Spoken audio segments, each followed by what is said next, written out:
Page 21। तोरे आंगन में डेरा खोजो ना प्रभु, तोरे संग मोए जीवन बिताई जाओ ना। तोरे आंगन में डेरा खोजो ना प्रभु, तोरे संग मोए जीवन बिताई जाओ ना। सो बताए ना तोर पासे आए जीवन के झरना, सो बताए ना तोर पासे आए जीवन के झरना। ओहे झरना में जीवन बिताई चाहो ना। तोरे आंगन में डेरा खोजो ना प्रभु, तोरे संग मोए जीवन बिताई चाहो ना। पिता और पुत्र और पवित्र आत्मा के नाम पर हमारे प्रभु यीशु ख्रीस्त की कृपा, ईश्वर का प्रेम तथा पवित्र आत्मा का सहचर्य आप सबों को प्राप्त हो। ख्रिस्त में प्यारे भाइयों और बहनों, आज रविवार के दिन जब हम प्रभु की वेदी के सामने उपस्थित हैं, उस एकमात्र ईश्वर को धन्यवाद देने के लिए और अपने मन के हृदय के सभी प्रार्थनाओं को उन्हें चढ़ाने के लिए। और सचमुच में जब हम प्रभु की वेदी के सामने आते हैं, उस एकमात्र ईश्वर के प्रति अपनी श्रद्धा व भक्ति दिखाने के लिए, तो वह हमें अपनी कृपाओं से भरता है। आज वही प्रभु हम सबों को अपनी कृपाओं व आशीष से भरना चाहता है। आइए हम कुछ पल मौन रहे और अपने आप को तैयार करें ताकि हम उसकी आशीष व कृपा को अपने जीवन में ग्रहण कर सके। कुछ पल मौन रहे और अपने सभी छोटे बड़े पापों व गुनाहों के लिए ईश्वर से क्षमा मांगे।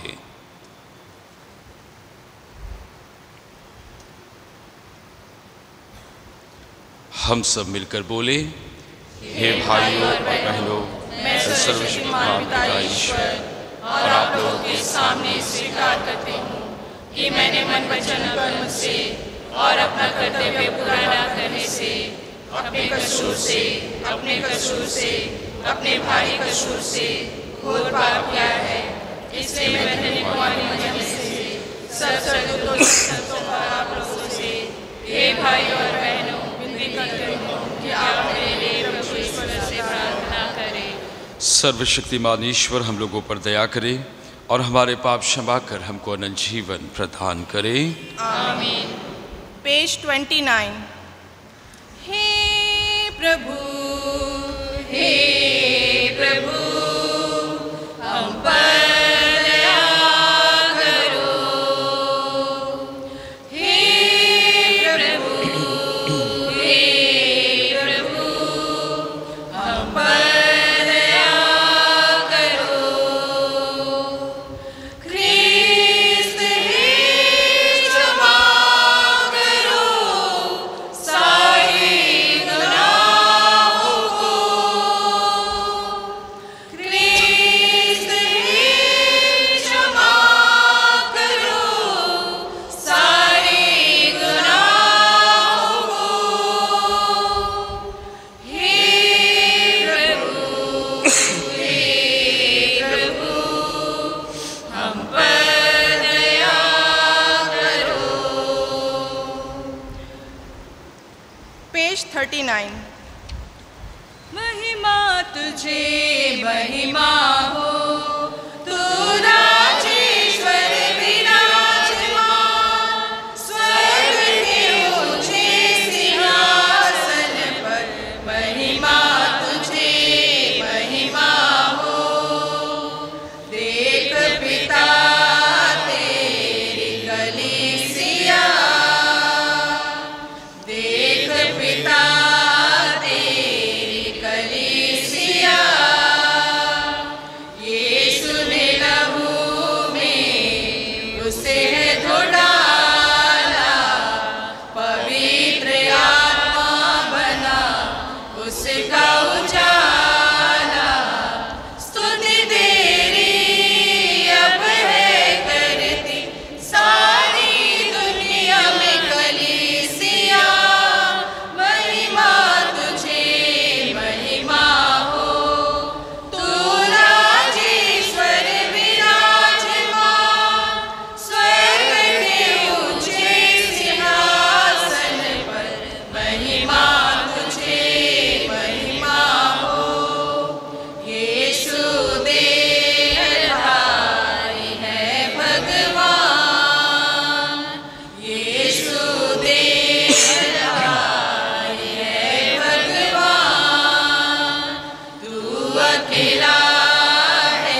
हम प्रार्थना करें। हे सर्वशक्तिमान जत सदा जीवंत ईश्वर, तू हमें हमारी योग्यता और अभिलाषा से अधिक प्यार करता है। अपनी दया के प्रवाह से हमारे पापों को धो डाल और जो कुछ हम तुझसे मांगने का साहस नहीं कर पाते वह भी हमें प्रदान करने की कृपा कर। हमारे प्रभु तेरे पुत्र यीशु ख्रिस्त के द्वारा, जो तेरे तथा पवित्र आत्मा के संग एक ईश्वर होकर युगानुयुग जीते और राज्य करते हैं। आमीन। उत्पत्ति ग्रंथ से आज का पहला पाठ। और वे दोनों एक शरीर हो जाएंगे। प्रभु ने कहा, अकेला रहना मनुष्य के लिए अच्छा नहीं, इसलिए मैं उसके लिए एक उपयुक्त सहयोगी बनाऊंगा। तब प्रभु ने मिट्टी से पृथ्वी पर के सभी पशुओं और आकाश के सभी पक्षियों को गढ़ा, और यह देखने के लिए कि मनुष्य उन्हें क्या नाम देगा, वह उन्हें मनुष्य के पास ले चला, क्योंकि मनुष्य ने प्रत्येक को जो नाम दिया होगा वही उसका नाम रहेगा। मनुष्य ने सभी घरेलू पशुओं, आकाश के पंछियों और सभी जंगली जीव जंतुओं का नाम रखा, किंतु उसे अपने लिए उपयुक्त सहयोगी नहीं मिला। तब प्रभु ईश्वर ने मनुष्यों को गहरी नींद में सुला दिया, और जब वह सो गया तो प्रभु ने उसकी एक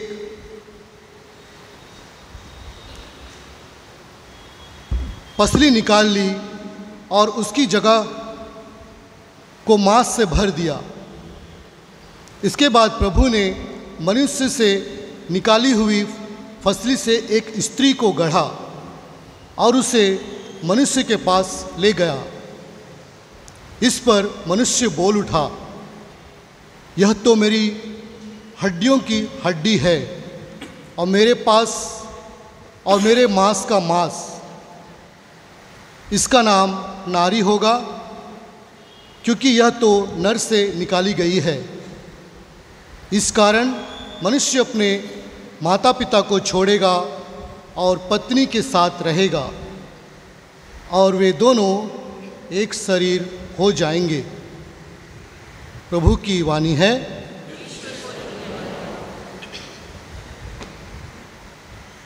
पेज नंबर 63। पहले तो ये दुनिया रची, फिर रचाई निसार। जीवन दिया, फिर भोजन दिया, प्रभु दिया उसे वरदान। पहले तो ये दुनिया रची, फिर रचाई निसार।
दूसरा पाठ इब्रानियों के नाम पत्र।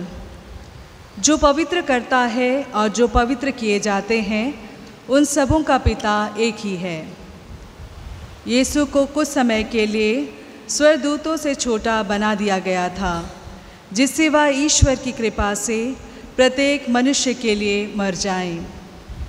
अब हम देखते हैं कि मृत्यु की यंत्रणा सहने के कारण उन्हें महिमा और सम्मान का मुकुट पहना दिया गया है।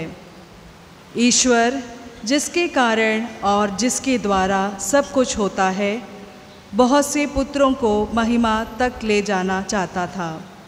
इसलिए वह उचित था कि वह उन सबों की मुक्ति के प्रवर्तक को अर्थात यीशु को दुखभोग द्वारा पूर्णता तक पहुंचा दे। जो पवित्र करता है और जो पवित्र किए जाते हैं उन सबों का पिता एक ही है, इसलिए यीशु उन्हें अपने भाई कहने से नहीं लजाते हैं। प्रभु की वाणी।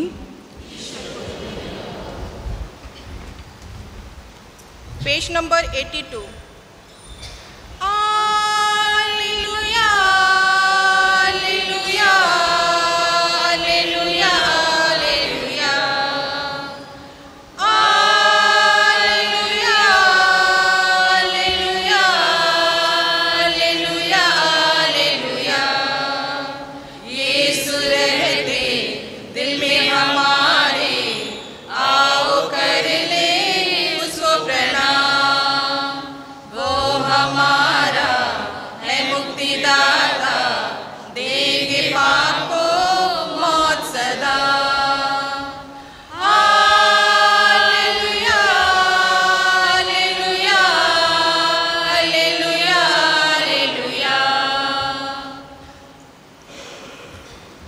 प्रभु आप लोगों के साथ हो और आपकी आत्मा के साथ। संत मार्कुस के अनुसार पवित्र सुसमाचार।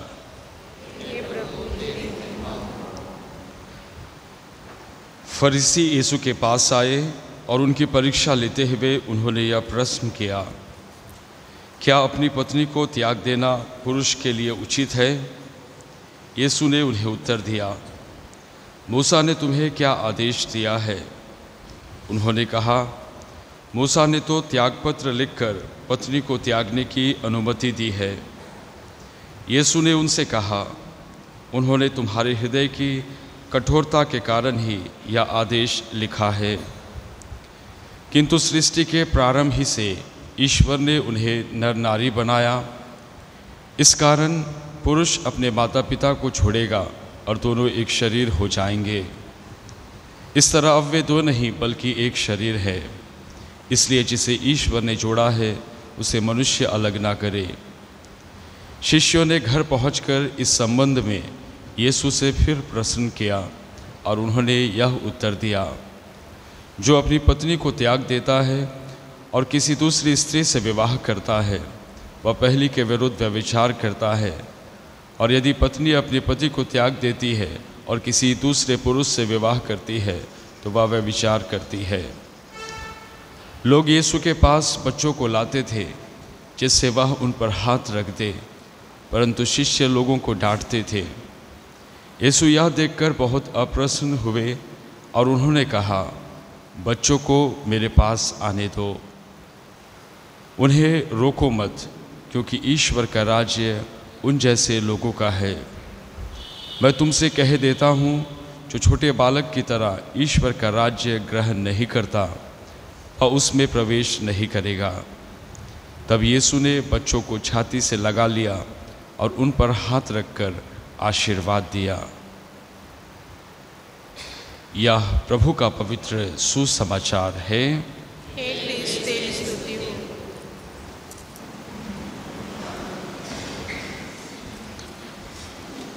ख्रिस्त में प्यारे भाइयों और बहनों, आज रविवार के दिन जब हम प्रभु की वेदी के सामने उपस्थित है प्रभु का वचन सुनने के लिए और खुद उसी प्रभु यीशु क्रिस्त के शरीर और रक्त को ग्रहण करने के लिए, और आज जब हम प्रभु की वेदी के सामने उपस्थित है तो प्रभु का वचन हम सबों को बतलाता है कि किस प्रकार से ईश्वर की योजना को पूरा करते हुए अपने जीवन को बिताना है। किस प्रकार स्नेह से ईश्वर ने पूरे संसार की सृष्टि की। हम उत्पत्ति ग्रंथ में पढ़ते हैं कि किस प्रकार से बड़े प्रेम से ईश्वर ने इस संसार की सृष्टि की और फिर हम मनुष्यों को बनाया एक उद्देश्य के लिए, ताकि हम सब अपने जीवन के द्वारा, अपने परिवार के द्वारा ईश्वर की इच्छा को पूरी कर सके। सबसे पहले अपने परिवार के द्वारा ईश्वर की योजना को जान सके, ईश्वर की योजना को पहचान सके और उसके पद पर चलने का प्रयास कर सके। और इसीलिए प्रभु यीशु ख्रिस्त हम सबों को बतलाते हैं कि किस प्रकार से अपने समय में भी जब प्रभु यीशु ख्रिस्त यहूदियों को, अन्य लोगों को प्रभु का वचन सुनाते थे, अन्य धर्म गुरु लोग उनके पास आकर के तरह तरह के प्रश्न किया करते थे, तरह तरह के बातें पूछा करते थे कि ऐसा क्यों होता है, वैसा क्यों नहीं है, ऐसा तो हमारे लिए अनुमति है, वैसी अनुमति क्यों नहीं है, आप क्यों हमें नई शिक्षाएं देते हैं। और प्रभु यीशु ख्रिस्त साफ तरीके से कहते हैं, जो ईश्वर ने रचा है, जो ईश्वर की योजना है, जिस उद्देश्य से इस धरती पर उसने हम सबों को बनाया है या भेजा है, वह सबसे महत्वपूर्ण है, सबसे महत्वपूर्ण है। और इसीलिए हम देखते हैं कि किस प्रकार से हमारे क्रिस्तीय जीवन में, न सिर्फ हमारे क्रिस्तीय जीवन में, अन्य बाहर में भी हम देखते हैं दूसरे लोगों के जीवन में, जब हम एक बन करके जीने का प्रयास करते हैं, तब जा कर के ईश्वर की योजना पूरी होती है। जिस उद्देश्य से हम मिलते हैं, जिस उद्देश्य से हम रहते हैं, उस उद्देश्य में ईश्वर अगर वहाँ पर विराजमान है, ईश्वर की उपस्थिति है, तब जा कर के हम देखते हैं कि हमारा जीवन फलता है, फूलता है। लेकिन ये मत सोचिए कि ईश्वर ने हमें बनाया है, ईश्वर ने हमें रचा है, इसका अर्थ यह नहीं कि हमारे जीवन में दुख कष्ट नहीं आएंगे। इसका ये अर्थ नहीं कि हमारा जीवन बहुत ही अच्छे तरीके से चलेगा, बिल्कुल भी नहीं। कुछ भी चीज़ इतनी आसानी से नहीं मिलती है, कुछ भी चीज़ आराम से नहीं मिलती है। जब हम मेहनत करते हैं, जब हम उसके लिए समय देते हैं, जब हम उस रास्ते पर चलने का प्रयास करते हैं, तब वो चीज़ जा कर के एक महत्वपूर्ण चीज़ बन जाती है हम लोगों के लिए, या फिर कहते हैं महत्वपूर्ण पेड़ के समान बन जाता है, मजबूत पेड़ के समान बन जाता है।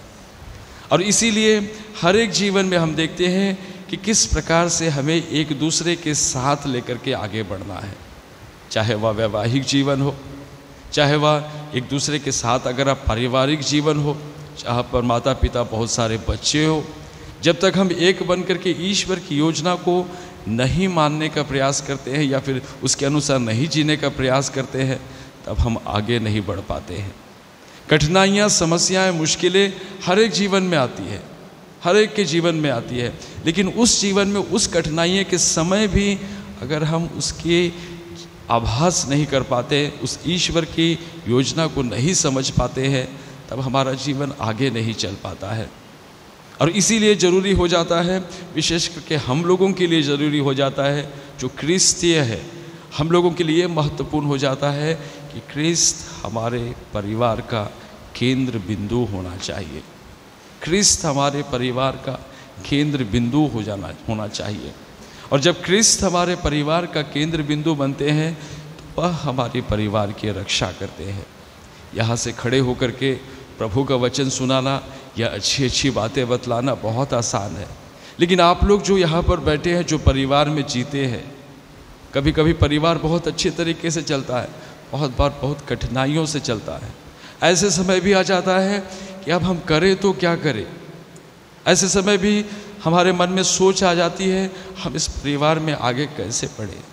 खड़े होकर के अच्छी बातें बतलाना या प्रभु का वचन सुनाना आसान हो जाता है, लेकिन जब जिसकी ज़िंदगी में ये बीतती है, जिसकी ज़िंदगी में ये होता है, जो दर्द व तकलीफ़, वो बहुत कठिन हो जाता है। और ऐसे समय में हम लोगों के लिए खुद के लिए सच्चा रहना बहुत ही ज़रूरी हो जाता है कि हम कितना अपने जीवन में, अपने परिवार में क्रिस्त को केंद्र बिंदु मानते हुए चलते हैं। और यही चीज़, ये मत सोचिए कि ईश्वर ने आपके जीवन पर, आपके परिवार पर आशीर्वाद दिया है तो सब ठीक होगा। नहीं, आपको और अधिक मेहनत करना होगा कि कैसे इस परिवार को संवारा जाए।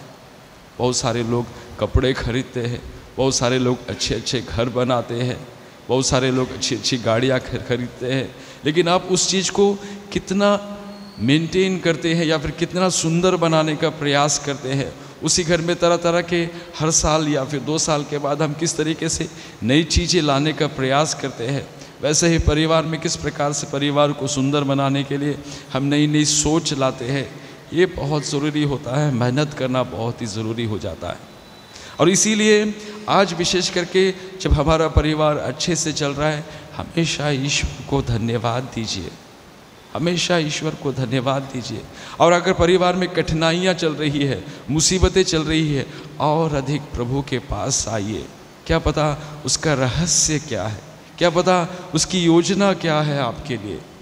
और इसीलिए प्रभु यीशु ख्रिस्त हमेशा याद दिलाते हैं, आज के दूसरे पाठ में भी, ईश्वर होते हुए भी हमारी तरह मनुष्य बन गया, हमारी तरह नम्र और विनीत बनते एक मनुष्य बनते हुए वह क्या करता है, इस संसार में आता है और हमारी तरह वो दर्द का आभास करता है, उन पीड़ाओं का आभास करता है, उसको सारी चीज़ों का अनुभव होता है, उसको भी दर्द होता है, उसको भी भूख लगती है, ये जानने के लिए कि हम मनुष्य किस प्रकार का जीवन बिताते हैं।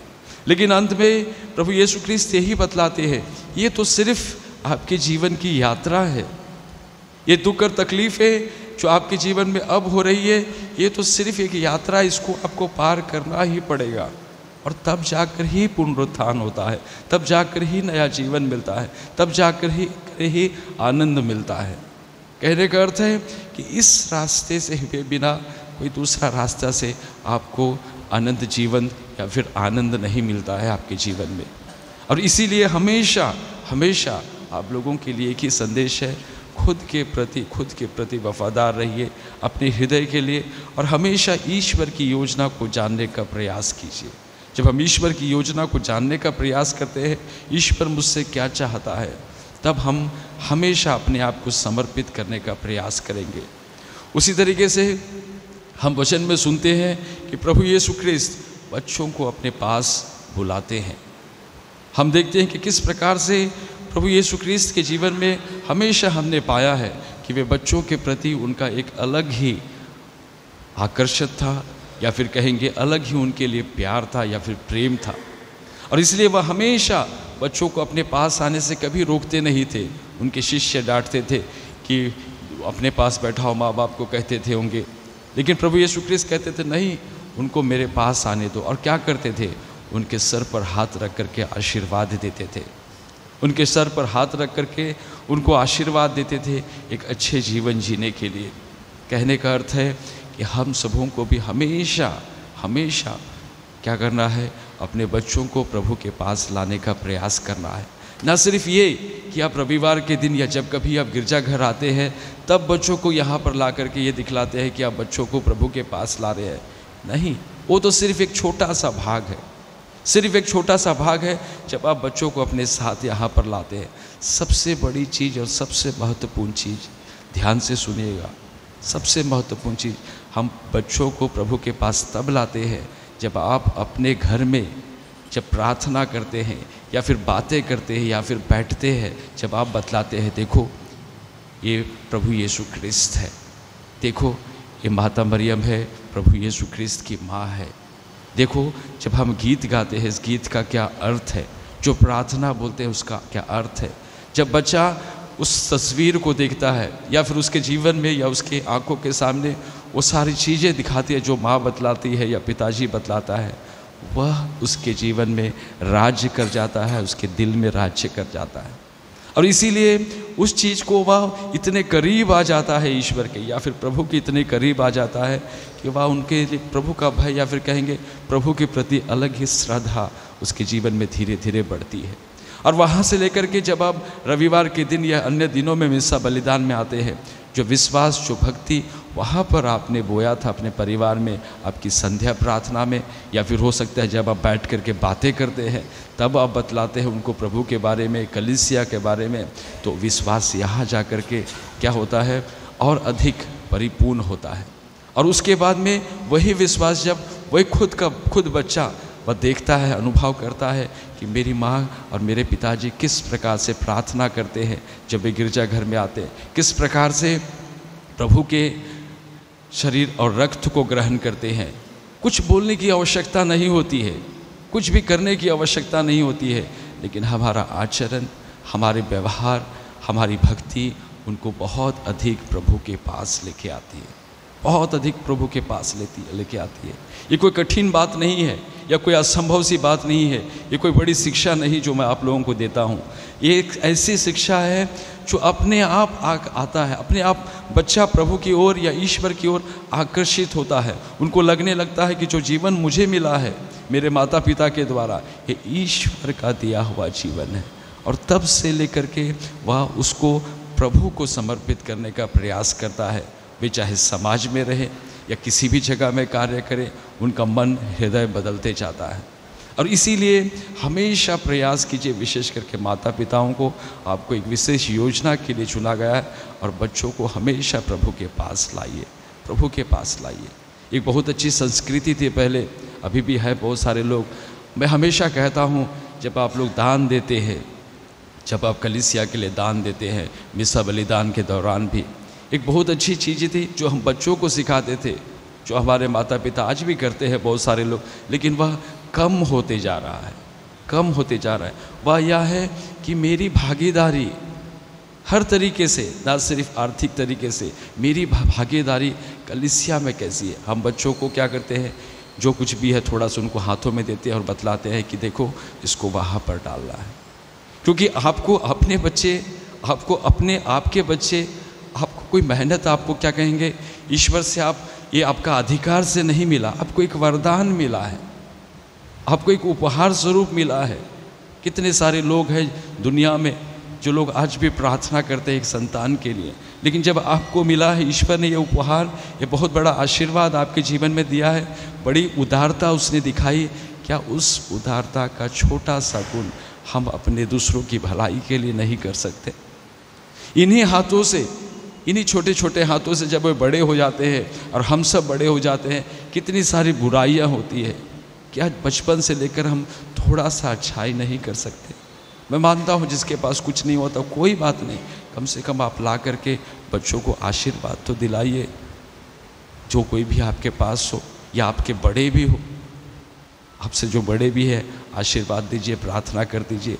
मैं कहता हूँ ये आशीर्वाद, जो ये खुशी उसके जीवन में जो राज्य कर जाएगी, वह कभी उनसे छीनी नहीं जाएगी, कभी छीनी नहीं जाएगी। बाहरी चीज़, अच्छे कपड़े, अच्छी पढ़ाई, अच्छी बुद्धि, सब छिन जाएगी, सब चले जाएगा, सब मिट्टी में चले जाएगा एक बार ख़त्म होके। लेकिन जो अच्छी बातें उसके दिल पे रह जाती है, अच्छे कार्य जो अपने देखता है बच्चा अपने माता पिता को रविवार के दिन, वो देखता है कि कैसे अपना समय निकाल करके कलीसिया के या फिर समय निकाल के ग्रोटों के पास शाम को घूमने, कहीं भी घूमने ले जाता है, उसको पार्क ले जाता है, बाज़ार ले जाता है या समुंदर के किनारे ले जाता है। मेरा पिताजी था जो मुझको हमेशा शनिवार होता है या फिर रविवार होता है, माता मरियम की ग्रोटों के पास ले जा कर के मुझको एक कैंडल देता है और वहाँ जलाने के लिए कहता है। कुछ भी नहीं, अब प्रार्थना वो बच्चा करता भी नहीं होगा, लेकिन जो बीज है वो देखता है आपको, वो देखता है कि किस प्रकार से मेरे माँ या मेरे पिताजी वहाँ जा कर के क्रूस चिन्ह बनाते हैं या फिर घुटनी टेकते हैं,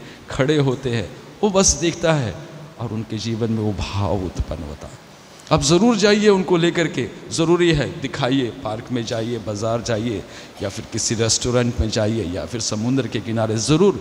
लेकिन उसके साथ साथ जो प्रभु के प्रति आकर्षण है, माता मरियम के प्रति जो आकर्षण है, वही उनको अंदर से मजबूत बनाता है। बहुत बार आज विशेष करके वैज्ञानिक युग में आप सब पढ़ते हैं, देखते हैं, बहुत सारे लोग बहुत सक्सेसफुल है, बहुत सफलता पाया है, बहुत सारे धन दौलत है, लेकिन क्या है, अंदर से कमज़ोर है, अंदर से कमज़ोर है। कुछ भी थोड़ी सी समस्या आती है, टक करके बिखर जाते हैं। इतना कुछ है उसके पास में, वो भी एक झटके से। आपको याद होगा सांप वाली खेल, क्या बोलते हैं उसको, क्या बोलते हैं, लूडो, क्या बोलते हैं, वो सांप वाली खेल होती है ना, ऐसा करके करते हैं, क्या लूडो, लूडो बोलते हैं, क्या बोलते हैं, क्या बोलते हैं, लूडो बोलते हैं ना। अच्छे से खेलते रहोगे, जीवन अच्छे से चलते रहेगा, सीधा सीधा सीधा। लेकिन जब 99 में आता है, ऊपर आता है, कहीं पे उसका मुंह रहता है, तो कहाँ टक टक टक टक करके कहाँ जाता है, एकदम नीचे। जीवन भी कभी कभी कुछ ऐसा ही है, बहुत सारी सफलता, क्योंकि हम अंदर से मजबूत नहीं है, अंदर से मजबूत नहीं। थोड़ी सी असफलता, थोड़ी सी किसी ने कुछ कह दिया, किसी ने हमारे जीवन में हम आगे नहीं बढ़ पा रहे, इतनी बार हम प्रयास कर रहे नहीं कर पा रहे, सब खत्म, क्योंकि अंदर से मजबूत नहीं है। क्योंकि माता पिता ने नहीं सिखाया, आप अपने बल पर नहीं, लेकिन जिसने आपको बनाया, जिसने आपको बुद्धि दी, जिसके चलते आप, जिसके द्वारा, जिसकी उदारता से आप सांसें लेते हो, जिससे आप खा सकते हो, जिसके चलते आप सो सकते हो, ये सारी चीज़ें आप खरीद नहीं सकते हो, उसके प्रति हमेशा वफादार बने रहो। अगर ये शिक्षाएं हर एक माँ बाप अपने बच्चों को दे पाए तो मैं कहता हूँ हमारी कलीसिया या फिर हमारा समाज हमेशा आगे बढ़ेगा, हमेशा ईश्वर की योजना को पूरा करने का प्रयास करेगा। आज आप मत सोचिए कि आज डाला 6 नंबर, आज डाला 6 नंबर, टक टक टक टक करके चले गए ऊपर, और एक दिन ऐसा आता है कि आप फटाफट उतर करके नीचे आ जाते। तो इसीलिए हमेशा हमेशा आज के बाद से अगर आप करते हैं तो अच्छी बात है, हमेशा ये प्रयास कीजिए कि आपको समय मिलता है, समय तो मिलेगा, आप कैसे भी निकाल सकते हैं, उस दिन नहीं तो किसी और दिन आप आइए, थोड़ी देर बैठ खड़े होकर के आकर के बातें कीजिए, बतलाइए बच्चों को कि क्या है करके, या पति पत्नी एक दूसरे से बातें कीजिए, बैठिए वहाँ पर, या फिर यहाँ पर हम लोगों के लिए आराधनालय है, यहाँ पर भी आप वहाँ पर आ सकते, या फिर यहाँ पर आकर के आप बैठ सकते, या फिर यहाँ पर फादर थोड़ी देर बातें करना चाहते हैं, सिस्टर लोग हैं थोड़ी देर बातें करना चाहते हैं बाहर, सिस्टर हमको ऐसा लगता है, या फिर फादर हमको ऐसा लगता है, या फिर हो सकता है सिस्टरों से या फादरों से आशीर्वाद ले, बड़ों से आशीर्वाद ले। कहने का अर्थ है ये सारी चीज़ें रह जाएगी, आपके बाकी सारी चीज़ें कुछ नहीं। और आप मत सोचिए कि बच्चे आपने उनके लिए जो किया वो भी याद रखने वाले नहीं। आप खुद देखते हैं आज के समाज में कोई देखता नहीं, बड़ा हुआ माँ बाप को बहुत बार बोझ बन, क्योंकि अंदर है ही नहीं उनके जीवन में। और इसीलिए प्रभु यीशु ख्रिस्त आज के दिन, आज रविवार के दिन 2 महत्वपूर्ण शिक्षा विवाह के बारे में बतलाते हैं और बच्चों के बारे में बतलाते हैं, और अंत में ये बतलाते हैं कि ये सब चीज़ का रास्ता आसान नहीं है, आपको दुख, कष्ट, तकलीफ़ें सहना ही पड़ेगा, उसके बाद ही आपको ये सारी प्राप्त होगी, उसके बाद ही पुनरुत्थान होगा, उसी के बाद ही हम ईश्वर के राज्य का आनंद उठा पाएंगे। और इसके करने के लिए ये सिर्फ प्रभु यीशु ख्रिस्त ने प्रवचन नहीं दिया या फिर अच्छी उपदेश नहीं दी, प्रभु यीशु ख्रिस्त ने खुद ईश्वर होते हुए भी मानव बना, हमारे बीच में रहा, हमारी तकलीफ़ों को सहा, वह क्रूस उठाया, सही होते हुए भी लोग उसको गलत बोलने लगे, फिर भी उनके सामने उनको चंगाई प्रदान की, और अंत में क्रूस उठाते हुए वह उस क्रूस पर कुर्बान हो गया। तो ये बतलाने के लिए कि इसके बाद भी कुछ है, ये बतलाने के लिए इसके बाद ही मेरी मंजिल है, अपनी मंजिल को पूरी करने के लिए।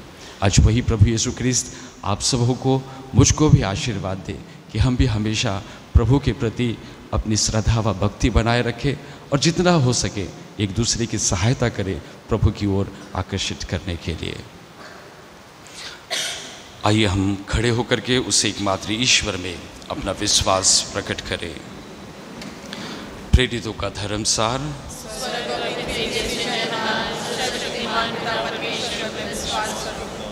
और उसके इकलौते पुत्र हमारे प्रभु यीशु मसीह पर, जो पवित्र आत्मा के द्वारा हमारी बहन से जन्म लिया, मौत उसके समय उठाया, क्रूस पर लटका मर गया, गाड़ा गया, लेकिन उस पुत्र जैसे दिन मृतकों में से जी उठा, स्वर्ग में सर्वशक्तिमान पिता परमेश्वर की दाहिनी ओर विराजमान है, वहाँ से जीवितों और मृतकों का न्याय करने को फिर आया।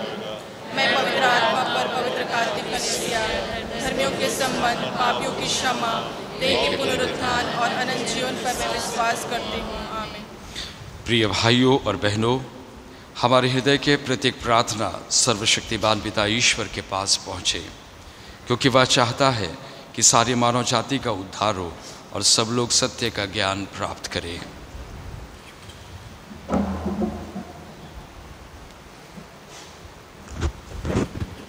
आपका जवाब होगा, हे पिता हमारी प्रार्थना सुन। ईश्वर की कलीसिया वैयक्तिक परिवार से बनती है। हमारे संत पिता सभी धर्माध्यक्ष एवं पुरोहित अच्छे चरवाहे के रूप में प्रत्येक परिवार की देखभाल कर सके, इसके लिए हम पिता ईश्वर से प्रार्थना करते हैं। सभी कैथलिक युवा अपने शरीर को शुद्ध और पवित्र बनाए रखें और कैथोलिक शिक्षा के अनुसार विवाह संस्कार में प्रवेश करें। इसके लिए हम पिता ईश्वर से प्रार्थना करते हैं। हे पिता, हमारी प्रार्थना सुन। वैवाहिक जीवन में अविश्वसनीयता और किसी दूसरे से संबंध बनाना तलाक का कारण बन जाता है। सभी कैथोलिक जोड़े विवाह बंधन के प्रति वफादार बने रहें। इसके लिए हम पिता ईश्वर से प्रार्थना करते हैं। हे पिता, हमारी प्रार्थना सुन। आज के युग में लोग विवाह बंधन में ना बंधकर अलग संबंध बनाकर जीते हैं। वे यह जान लें कि यह कैथोलिक शिक्षा के विरुद्ध है और ईश्वर की इच्छा के विरुद्ध भी। इसके लिए हम पिता ईश्वर से प्रार्थना करते हैं। हे पिता, हमारी प्रार्थना सुन। हम इस पवित्र बलि समारोह में उपस्थित सभी क्रिस्तीय विश्वासियों के लिए प्रार्थना करें कि वे ईश्वर के वचन से प्रबुद्ध या प्रकाशित हो जाएं और ईश्वर की इच्छा के अनुसार पवित्रता का जीवन बिताएं। इसके लिए हम पिता ईश्वर से प्रार्थना करते हैं। हे पिता, हमारी प्रार्थना सुन। हे प्रभु, कृपापूर्वक हमारी प्रार्थनाएं सुन और अपनी महदया के कारण हमारी दिन याचनाएं स्वीकार कर हमारे प्रभु क्रिस्त के द्वारा। आमीन।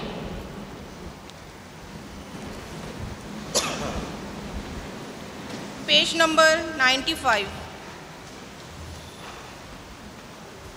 प्यार से लाए तुझको चढ़ाने, भेंट हमारी स्वीकार करो। प्यार से लाए तुझको चढ़ाने, भेंट हमारी स्वीकार करो। मेरे पिता, मेरे पिता,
चढ़ाने, भेंट हमारी स्वीकार करो।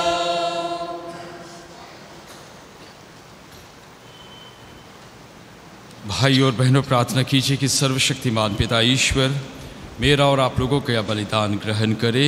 प्रभु अपने नाम की स्तुति तथा महिमा के लिए और हमारे तथा अपने समस्त पवित्र कलीसिया के लाभ के लिए आपके हाथों से यह बलिदान स्वीकार करें।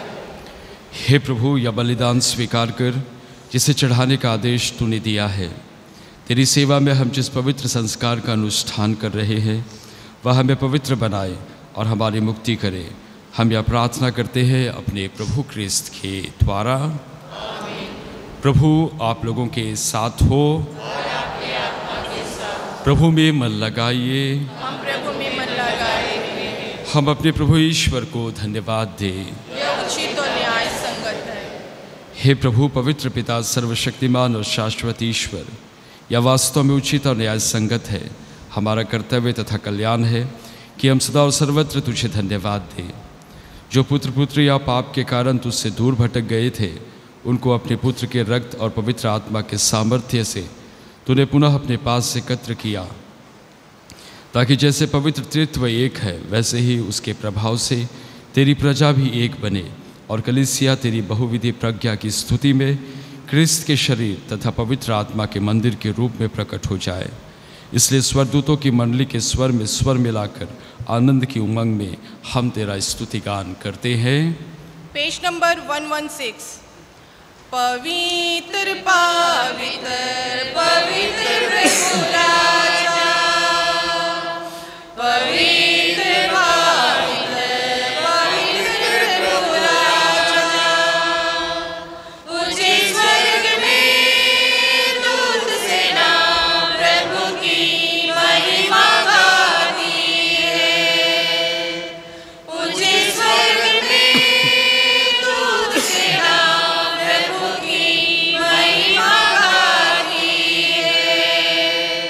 पवित्र पवित्र पवित्र प्रभु राजा, पवित्र पवित्र पवित्र प्रभु राजा, सारी दुनिया में मानव जाति प्रभु की महिमा गाती है।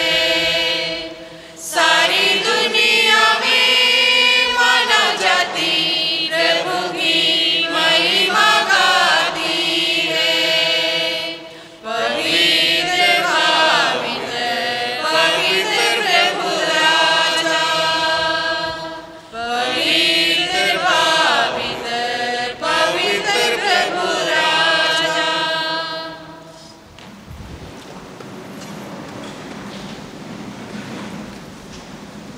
हे प्रभु,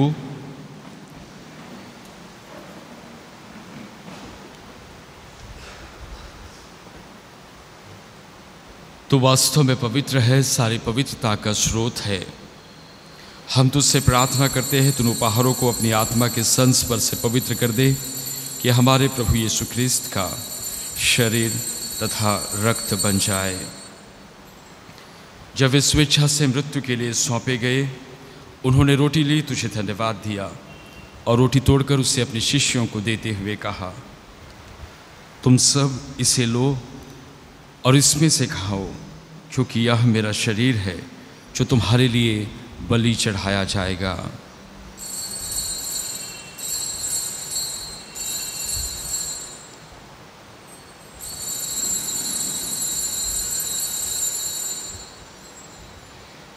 इसी भांति भोजन के बाद उन्होंने कटोरा लिया, तुझे धन्यवाद दिया और उसे अपने शिष्यों को देते हुए कहा, तुम सब इसे लो और इसमें से पियो, क्योंकि यह मेरे रक्त का कटोरा है, नवीन और अंतवस्थान का रक्त, जो तुम्हारे और बहुतों के पापों की क्षमा के लिए बहाया जाएगा।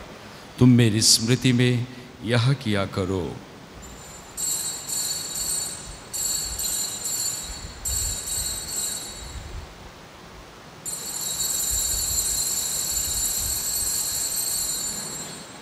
विश्वास का रहस्य।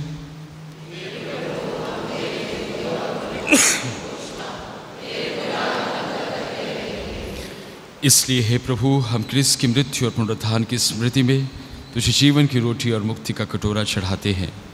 हम तुझे धन्यवाद देते हैं कि तूने हमें अपने सम्मुख उपस्थित होने और अपनी सेवा करने का सौभाग्य प्रदान किया है। हमारा नव निवेदन है कि हम सब क्रिस्त का शरीर और रक्त ग्रहण करके पवित्र आत्मा के द्वारा एकता के सूत्र में बंधे रहे। हे प्रभु, हमारे संत पिता फ्रांसिस, हमारे धर्माध्यक्ष सेल्वराज और सभी याजकों के साथ विश्व भर में फैली अपनी कलीसिया की सुधि ले तथा इसे प्रेम में सिद्ध बना दे। हमारे उन भाई बहनों की भी सुधि ले जो पुनरुत्थान की आशा में परलोक सिधार चुके हैं। उन्हें और सभी मृतकों को अपने दर्शन का सौभाग्य प्रदान कर हम सब पर दया दृष्टि डाल के हम भी अनंत जीवन के सहभागी बने और ईश्वर की माता धन्य कुमारी मरियम, उनके वर धन्य योसेफ, धन्य प्रेरितों तथा सब संतों के साथ जो युग युग में तेरे प्रति विश्वस्त बने रहे, तेरी स्तुति और महिमा कर सके, तेरे पुत्र यीशु ख्रिस्त के द्वारा। इन्हीं प्रभु ख्रिस्त के द्वारा, इन्हीं के साथ और इन्हीं में हे सर्वशक्तिमान पिता ईश्वर पवित्र आत्मा के साथ सारा गौरव तथा सम्मान युगानुयुग तेरा ही है।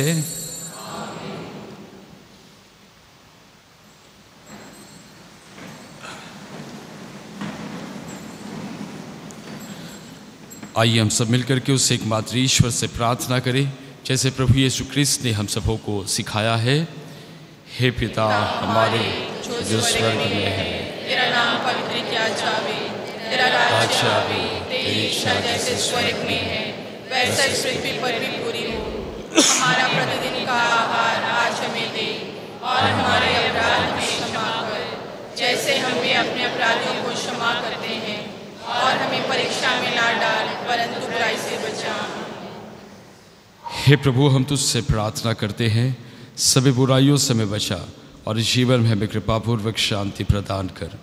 हम तेरी दया सदा पाप से दूर और हर विपत्ति से सुरक्षित रहे और उस दिन की प्रतीक्षा करते रहे जब हमारे मुक्तिदाता यीशु ख्रिस्त फिर आकर हमारी धन्य आशा पूरी करेंगे। क्योंकि तेरा राज्य, तेरा सामर्थ्य और तेरी महिमा अनंत है।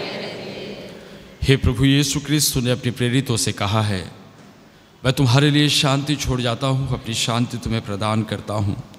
तो हमारे पापों पर नहीं अपनी कलीसिया के विश्वास पर दृष्टि डाल और उसे शांति तथा एकता प्रदान कर। तू जो युगानुयुग जीता और राज्य करता है। आमीन। प्रभु की शांति सदा आप लोगों के साथ हो और आपकी आत्मा के साथ। परस्पर शांति अभिवादन कीजिए।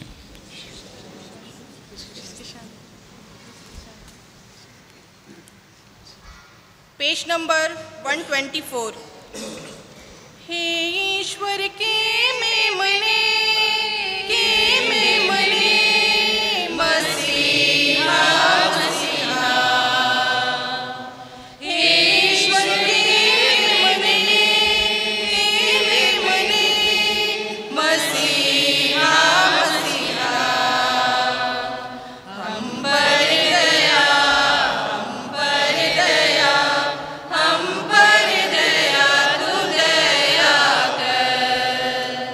हम पर दया, हम पर दया, हम पर दया तू दया कर। ईश्वर के मेमने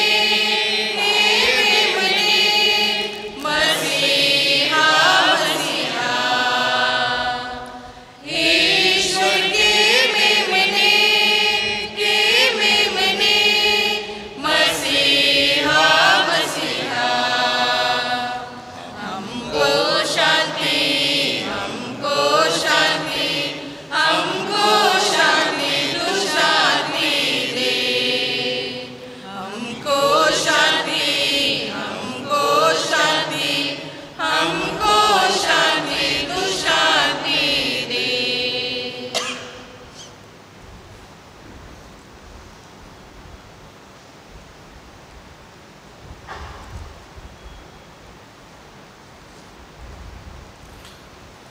देखिए ईश्वर का मेमना जो संसार के पाप भर लेता है। धन्य हम सब जो प्रभु यीशु ख्रिस्त के इस भोज में बुलाए गए हैं। हे प्रभु मैं इस योग्य नहीं हूँ कि आप मेरे यहाँ आवे, किंतु एक ही शब्द कहते हैं और मेरी आत्मा चंचल हो जाएगी।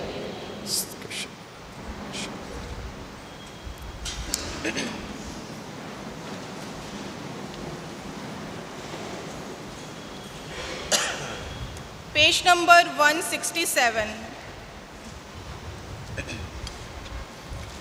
मोर दिल में तो आए जा प्रभु, मोर मन में समाए जा प्रभु। मोर दिल में तो आए जा प्रभु, मोर मन में समाए जा प्रभु। तुर बिन सुना सुना दुनिया लगे मुके, कैसन बीती मोरे जीवन में। तुर बिन सुना सुना दुनिया लगे मुके, कैसन बीती मोरे जीवन में। तुके मन को जो ना प्रभु,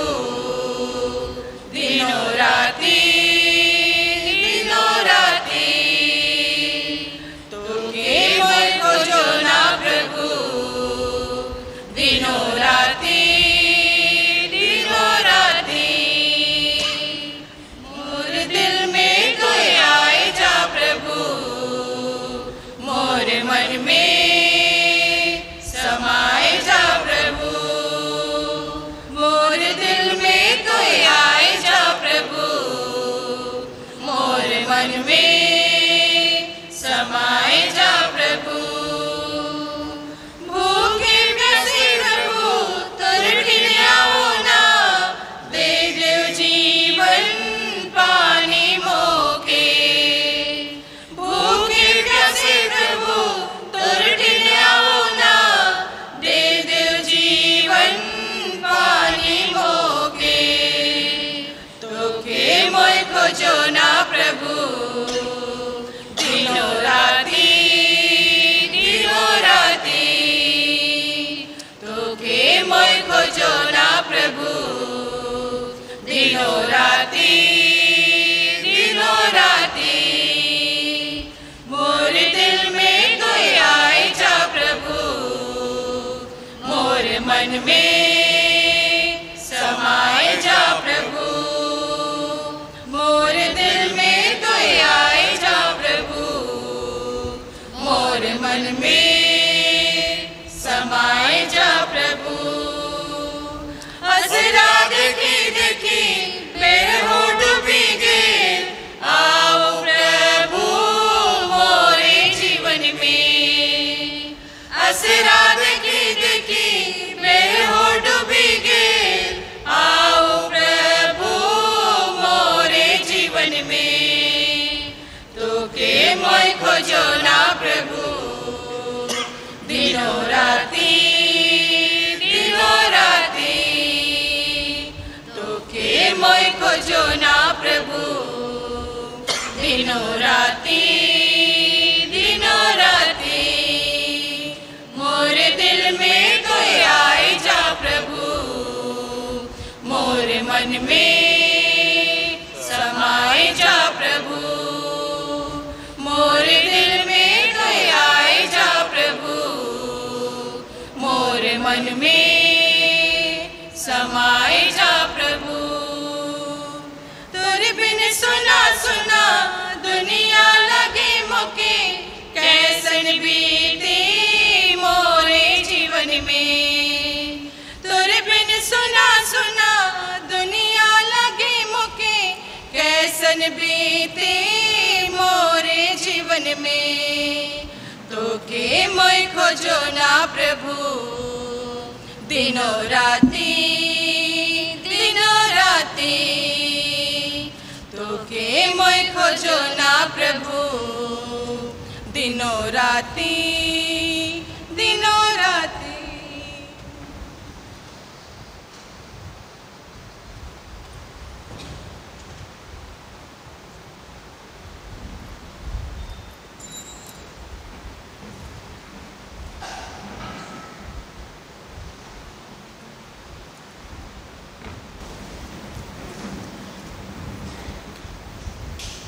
हे सर्वशक्तिमान पिता ईश्वर, यह संस्कार हमें तृप्त करके बल प्रदान करे, या हमें क्रिस्त के अनुरूप बना दे जिनको हम ग्रहण करते हैं।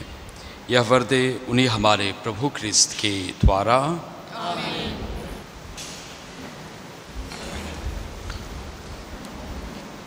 प्रभु आप लोगों के साथ हो। और आपकी आत्मा के साथ। सर्वशक्तिमान पिता ईश्वर, पिता और पुत्र और पवित्र आत्मा आप लोगों को आशीर्वाद प्रदान करे। आमीन। आप लोग विदा लें, मिस्सा संपन्न हुआ। ईश्वर को धन्यवाद। Page number 194। नीले आसमां के पार जाएंगे, मेरा यीशु रहता वहाँ। नीले आसमां के पार जाएंगे, मेरा यीशु रहता वहाँ। हम मिलेंगे बादलों पर, हम मिलेंगे बादलों पर, देखेगा सारा जहां।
और पुत्र और पवित्र आत्मा की महिमा होवे, जैसे वाणी में दिया वरदान से सदा रहे। हे संत माँ मरिया, हे संत जोसेफ, हे हमारे रखवाल दूत, मरे हुए विश्वासों की आत्माएं, यीशु ख्रिस्त का पवित्र हृदय, क्रूस का चिन्ह, पिता और पुत्र और पवित्र आत्मा के नाम पर आमीन।